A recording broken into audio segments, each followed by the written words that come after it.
राष्ट्र संत बेहर्ष सागर को नमन हमारा बारंबार।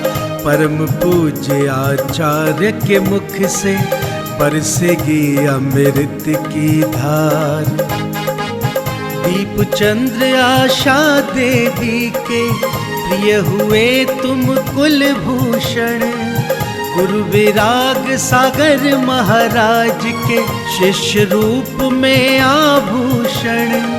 कीर्ति आपकी घर घर फैली, भक्त आप से करते प्यार। परम पूज्य आचार्य के मुख से बरसेगी अमृत की धार।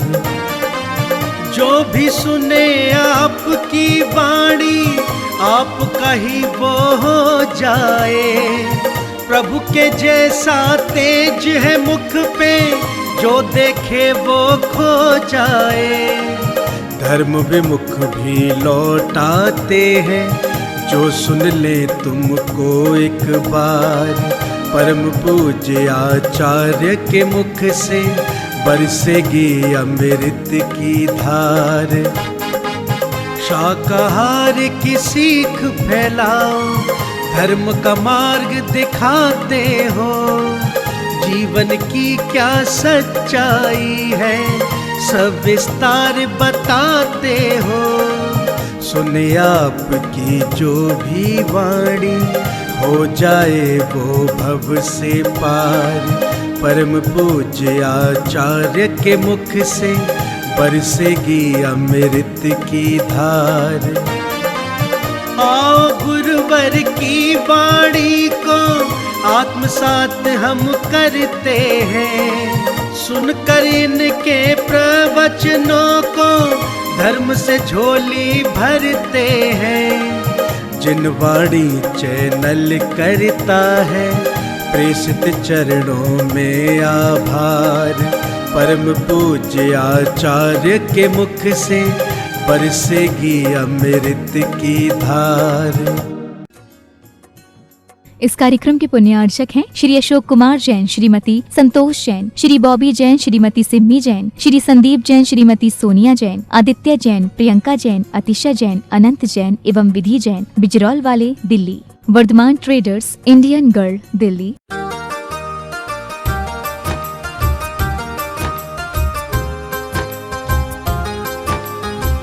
वो आचार्य महाराज बोल रहे हैं जो प्रमाणित हैं, जिन्होंने शंकर जी की पत्थर की पिंडी में से चंदा प्रभु भगवान की मूर्ति निकाल दी, वो बोल रहे हैं। और जिन्होंने चैलेंज देकर के चमत्कार दिखाया है ना, कि देख लो पिंडी को बांध दो, ये सहन नहीं कर पाएगी। तो आपके नमस्कार में तो दम होना चाहिए। ऐसा नहीं कि हमारा नमस्कार, आचार्य महाराज बोलते हैं ये हमारा सर है, सर कोई श्रीफल नहीं है जहां चाहे टेक दो। ये सर भी सही जगह झुकना चाहिए।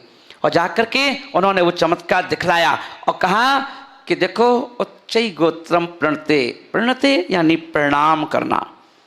आप साधु के पास जाते हो, एक श्वेतांबर भी जाता है तो वो भी पूरी भक्ति पढ़ते हुए नमस्कार करता है। और अपन क्या करते हैं, नमस्ते महाराज। हाँ, पर अपने यहाँ भी आचार्यों ने कहा है कि हे स्वामी कैसे नमस्कार करें। बोले हे स्वामी ऋच कालम अच्छेमी पूजेमी बंदामी नमस्यामी दुखको कम्मखो बोही लाओ सुगई गमनम समाही मरणम जिन गुण संपत्ति हो मज्जम। करो नमस्तु ऐसे पढ़ो। तो बोले क्या होगा, मात्र नमस्कार करने मात्र से उच्च गोत्र, जो आप कहते हो कि हम ऊंची जाति के हैं, उच्च गोत्र मिल जाता है। बोले कि भगवान ने बहुत कुछ दिया है, धन दौलत गाड़ी बंगला, बोले कि ये दान से मिलती है। इसलिए कहा गया कि सबसे बड़ा, अगर आपको किसी बाबा के पास जाने की आवश्यकता नहीं है, किसी के सामने हाथ फैलाने की आवश्यकता नहीं है, कोई गंदा ताबीज पहनने की आवश्यकता नहीं है। आपको करना क्या है, आप सिर्फ जब अपने घर में अपने नगर में कोई साधु संतों का चातुर्मास हो, आप सिर्फ क्या करें, कोई बड़े दान दो या ना दो, दे पाओ या ना दे पाओ, आपको सिर्फ करना क्या है, अपने घर में नब्दा भक्ति पूर्वक आहार दान दो। नवदा भक्ति पूर्वक कोई भी साधु आए उसे प्रगाहन करो, बड़े शुद्धि के साथ, नवदा भक्ति के साथ उन्हें आहार दो। यदि आप अपने जीवन में आहार देते रहे, देते देते आपके प्राण निकले, तो समझ जाना आपके घर में कभी भी किसी प्रकार की ऐशो आराम की कभी कमी नहीं आएगी। कि सारी की सारी चीजें मिलती कैसे हैं? भोगों से। भोग, जो भोग उपभोग हैं दान से मिलते हैं। इसलिए सबसे बड़ा दान आहार दान। बोलो, सबसे बड़ा दान, सबसे बड़ा दान आहार दान। अभी अपन देखें, कल आहार होगा किसका? भगवान आदिनाथ का आहार होगा, होगा ना आहार? काय का होगा? गन्ने के जूस का होगा। ये भी तुम्हें सब पता है ना? और अपन देखें, जब गन्ने के जूस का आहार हुआ, 24 तीर्थंकर भगवानों में 2 ही भगवान ऐसे हैं, बाकी शेष भगवानों का खीर का आहार हुआ है। और आदिनाथ भगवान का गन्ने के जूस का। कितनी बार अपन लोगों ने गन्ने के जूस का आहार दिया होगा, पर मन भरता है क्या? कल देखना फिर भीड़ लग जाएगी, हमें फिर आहार देना है। बोले क्यों? तो तिल्लो परिणति में आचार्य महाराज बोल रहे हैं, जो भगवान तीर्थंकर को आहार देता है वो 32 भाव में मोक्ष चला जाता है। तो भगवान को आहार देने का कितना फल सोचो, तो आहार का कितना फल है। इसलिए भरत चक्रवर्ती ने आहार दे दे करके इतनी तैयारी कर ली थी कि एक अंतर मुहूर्त में केवल ज्ञान हो गया। एक अंतर में तो केवल ज्ञान हो गया। पर मायाचारी मत करना, बस ये ध्यान रखना, क्योंकि दान में भी मायाचारी हो सकती है, पूजा अभिषेक में भी मायाचारी हो सकती है, हर जगह मायाचारी हो सकती है। मायाचारी को स्किप करके क्या करना है? मायाचारी को डिलीट कर देना अपनी डिक्शनरी में से, तब जाकर के भक्ति करना। मायाचारी करने के लिए बहुत बड़ी जगह पड़ी है, सारा संसार पड़ा है। सिर्फ देव शास्त्र गुरु को 3 स्थान छोड़ करके तुम्हें जहां मायाचारी करना, पर देव शास्त्र गुरु के चरणों में कभी भूल के भी, सपने में भी मायाचारी मत करना, यदि तुम्हें संसार से तुरना है तो। इसे महान भाव अपन देखें, एक व्यक्ति की शादी हुई, और वो जहां का लड़का था वहां ट्रेन नहीं चलती थी, वहां पर ट्रेन नहीं चलती थी। तो वहां पर क्या हुआ, वह अपनी बीवी को लेने के लिए गया, और जब बीवी को लेने के लिए गया तो क्या हुआ, बीवी को लिया, गांव से बैलगाड़ी से शहर पहुंचा, और शहर से उसने ट्रेन ली, और ट्रेन में बीवी को बिठाया। अब बीवी ने पहली बार ट्रेन देखी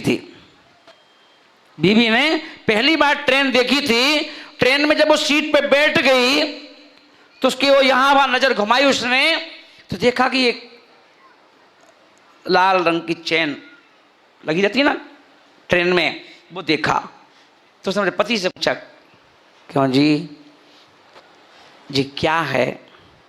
बोले ये चेन है। बोले इससे क्या होता है? बोले इसको खींचने से ये ट्रेन है ना रुक जाती है। अच्छा, इतनी सी चैन को खींचने से ट्रेन रुक जाती है? बोले हाँ। तो खींचो ना। क्या बोली? अरे भाई कुछ तो दिखाओ, तुम पति हो हमारे, हमने तुमसे शादी की है, तो चैन खींच के दिखाओ तो सही, है ना। पति बोला पागल है, 5,000 रुपया लग जाते हैं इसका जुर्माना। ये चैन तो आपातकालीन स्थिति के लिए है, कोई परेशानी हो जाए, कोई छूट जाए, सामान छूट जाए, तब के लिए है कि चैन खींच दो। अब अपना कोई ऐसा कोई काम तो है ही नहीं, और चैन खींचेंगे अच्छे खासे में दंड भी हो सकता है, जेल भी हो सकती है ना। और तुम चैन खिंचवा रही हो, नहीं चैन नहीं खींचेंगे अपन। ठीक है, वो शांत हो गई, बेचारी शांत हो गई। पर उसके मन में लग रहा था इतनी सी चैन से इतनी बड़ी लोहे की गाड़ी और इतनी लंबी ट्रेन कैसे रुक जाती होगी।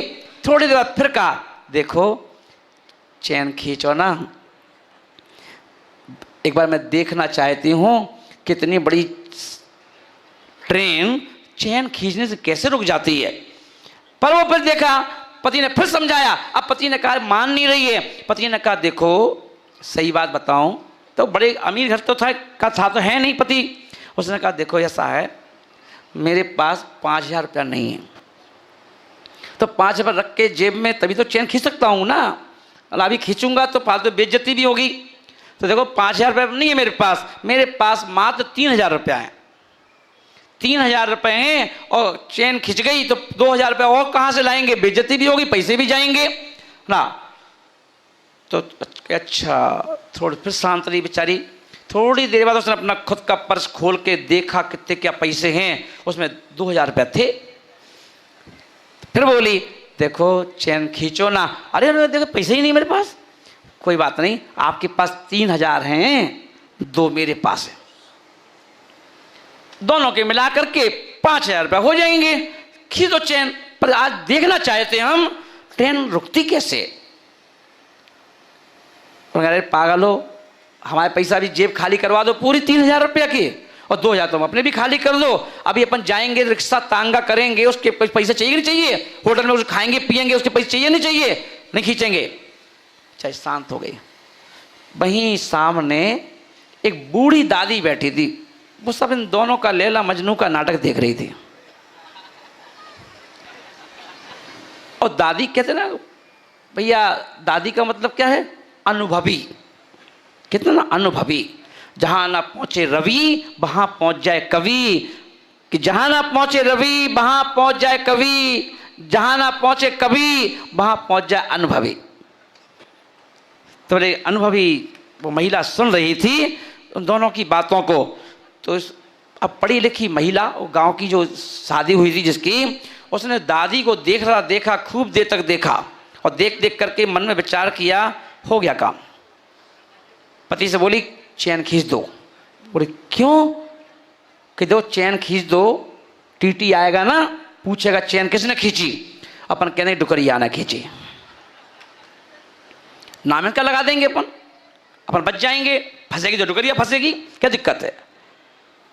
और पति ने पत्नी की बात मान के, जैसे आप लोग हर बात पत्नी की मानते हो ना, है ना, तो ऐसे ही उसने भी अपनी पत्नी की बात को मान करके देखा आओ ना देखा ताओ, और कह तू ही खींच दे। तो पत्नी ने क्या किया, चैन पकड़ी और खींच दी, और खींचे रही। ट्रेन रुक गई। जब ट्रेन रुक गई तो टीटी आया। अरे भाई चैन किसने खींची, चैन किसने खींची। लोगों ने मना कर दिया, हमने तो नहीं खींची भाई। अब जहां उनका नंबर था वहां पहुंचे, उस महिला से पूछा चैन किसने खींची। बोले भैया अपन ने नहीं खींची जी, जो अम्मा बैठी है इनने चैन खींची। अम्मा से पूछा गया कि अम्मा तुमने चैन खींची क्या। अम्मा भी बड़ी सहज तरह से बोली, हाँ बेटा हमने खींची चैन। काहे खींची, कछु काम थो का। हाँ बेटा काम थो, हमारे 5,000 रुपया निकल गए। 5,000 रुपया निकल गए। और ये भी मान लो मैं कौन के पास हैं, कि कौन के पास हैं, कि जो 2 मियाँ बीवी बैठे हैं, 3 इनके पास हैं, 2 इसके पास हैं।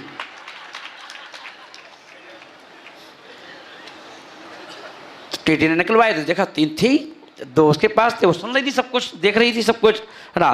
5,000 रुपया की लॉटरी खुल गई उसकी डुकरिया की, है ना। और बीवी को 5,000 में चैन खींचना सीख गई। ट्रेन कैसे रुकती है पता चल गया। तो ऐसी मायाचारी से हम दुनिया भरी पड़ी है। तो कहीं ऐसी मायाचारी, कहीं आप तो कहीं चैन नहीं खींच रहे हो, भले ट्रेन की नहीं खींच रहे हो तो क्या हुआ। कई लोगों की जीवन की ट्रेन है, किस किस की ट्रेन की चैन खींच रहे हो ये देख लेना, क्योंकि अनुभवी लोग आप पर नजर रख के बैठे हैं। महाराज कह रहे हैं वो चैन खींचती थी, ये लोग टांग खींचते हैं। तो महानुभाव ये ध्यान रखना, माया को, ओ माया तो ठीक है उसका आप दान कर सकते हो, पर मायाचारी का उसका क्या करोगे। इसलिए महानुभाव ध्यान रखना, मायाचारी को छोड़ने वाला व्यक्ति तीर्थंकर बनता है। इसलिए तीर्थंकरों की संख्या कम है, तीर्थंकरों की संख्या कम है। इसलिए महानुभाव क्योंकि ध्यान रखें, हमें अगर तीर्थंकर बनना है, क्योंकि भगवान के पंचकल्याणक में हम इंद्र, सौधर्म इंद्र, ईशान इंद्र, कुबेर इंद्र, यज्ञ नायक आदि जो बनते हैं, बनते इसलिए हैं, पैसे की कोई बात नहीं है, पैसा तो हम दे देते हैं, पर बनते इसलिए हैं कि भगवान बंदे तद्गुण लब्धे, हम भी कभी आप जैसे बने। हमारा लक्ष्य है कि हम अपनी भगवती जो आत्मा है, इसे हम आपकी तरह परमात्मा बनाना चाहते हैं। हम भी इसे अपने ईंट मिट्टी के मकान को छोड़ करके हम अपने आप को उस सिद्धालय में ले जाना चाहते हैं, इसलिए हम सौधर्म बने हैं, इतनी गर्मी सहन कर रहे हैं, इतना सब कुछ कर रहे हैं। ये भी कह दिया गया, ऐसे है कि नहीं? बताती गर्मी है, घर में होते तो बार बार फ्रिज खोलते, बोतल निकालते, 2-4 पीते, फिर रख देते, थोड़ी देर बाद फिर पीते, फिर निकालते, कतई नहीं करते। पर यहाँ पर ना फ्रिज है ना कुछ है, पर फिर भी इंद्र बन के बैठे हो, बैठे नहीं बैठे हो, है ना? क्यों? क्योंकि क्या लक्ष्य है, पर लक्ष्य मालूम नहीं है, ये बात अलग है। लक्ष्य यही है, हमें भगवान जैसा बनना है। तो महान भाव, अभी अपन देखेंगे आज, अभी मैं सूत्र बता रहा था, उसमें एक सूत्र क्या आया, हमारी माताएं बहनों का, पति का आधा खर्चा सौंदर्य प्रसाधन की सामग्री लाने में होता है। पहले के समय में किसी घर के किसी के भी बाथरूम में चले जाओ, एक वहां पे इतना बड़ा डब्बा पॉन्ड्स पाउडर का रखा रहता था, और एक कंगा बड़ा वाला, आधा बारीक वाला आधा मोटे वाला। पिताजी भी उसी से बाल पूछते थे, मम्मी भी, बीबी भी, बच्चे भी, और वही बड़ा डब्बा था, उसी से पाउडर लगा लेते थे। और आज किसी के बाथरूम में जाओ तो अपन देखेंगे, ऐसा लगता है पूरा का पूरा ब्यूटिशियन यहीं आ गया है सुंदरता लाने के लिए। ये देख रहे हो,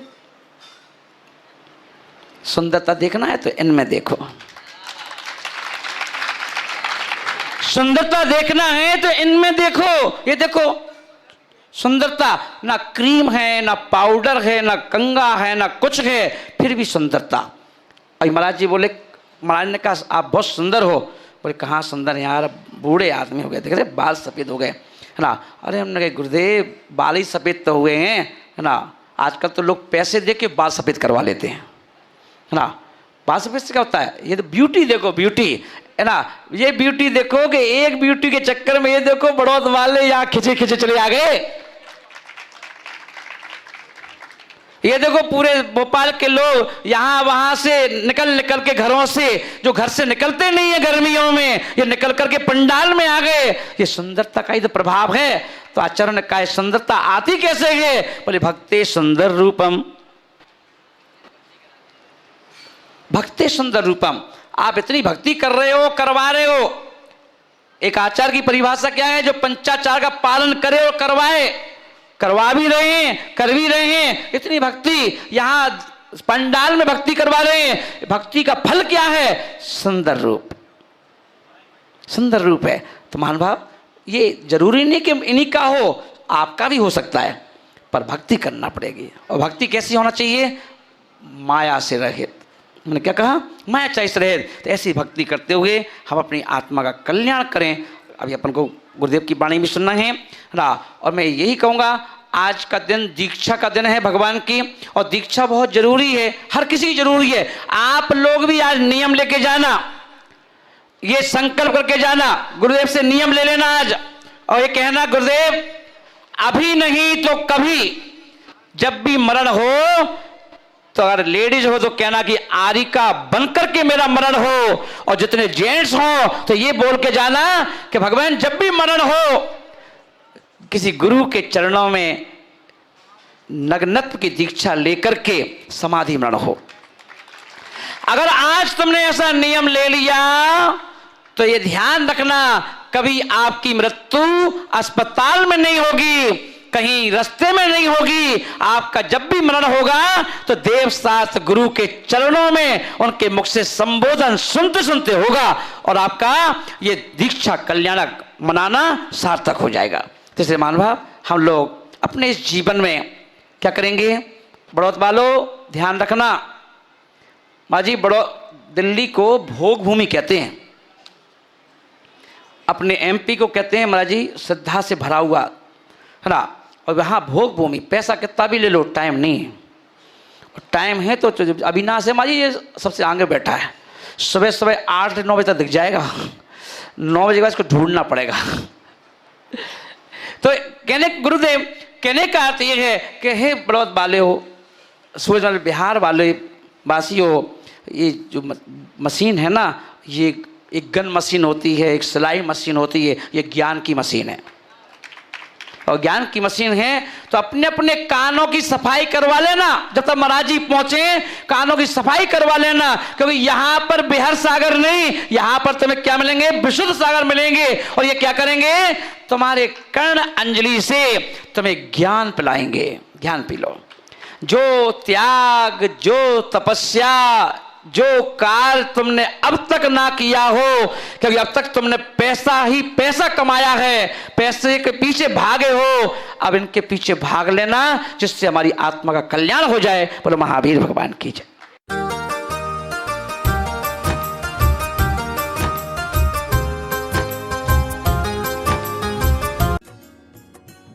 इस कार्यक्रम के पुण्यार्चक थे श्री अशोक कुमार जैन, श्रीमती संतोष जैन, श्री बॉबी जैन, श्रीमती सिम्मी जैन, श्री संदीप जैन, श्रीमती सोनिया जैन, आदित्य जैन, प्रियंका जैन, अतिशा जैन, अनंत जैन एवं विधि जैन, बिजरौल वाले, Delhi. Vardhman traders, Indian girl, Delhi.